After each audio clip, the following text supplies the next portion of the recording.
ዳኒ ዛሬ በአዲስ ስራ ነው መጣ። በነገራችን ላይ ዳኒ በቲክቶክ የሚሰራ ያንዳንዱ ነገር መልእክት አለው። በጣም ደስ ይለኛል። እውነት ለመናገር ፕራንኩን በጣም ነው የሚያስቀውም፣ በጣም ደስ ይላል። እና ሜሪ ምነው እኔ ቆንጆ ራቁትሽን መጣሽ? ግን እኔ እናት በኢየሱስ ስም ምንም የለሽም እኮ የለበሽው እናቴ ልብስ ነው እንጂ ለስሙ።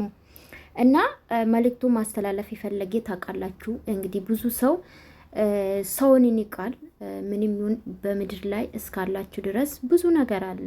ቤተሰብ ለመረዳት ቤተሰብ ለመርዳት እናት ሊሆን ይችላል፣ አባት ሊሆን ይችላል፣ እህት ሊሆን ይችላል። እና የሰው ልጅ እንግዲህ ደፋ ቀና ብሎ እየሰራ ብዙ ደግሞ ብር ያለ አፍታም ያለው እንደ ሜሪ አይነቱ ማለት አፍታም ናት ያልኩ አይደለም። እንደዚህ ምንቁ ብዙዎቹ አሉና እሱን ለማስተላለፍ ነው። እኔ መልእክቱ እግዚአብሔር ነው የምላችሁ። በጣም ነው ተመቸኝ።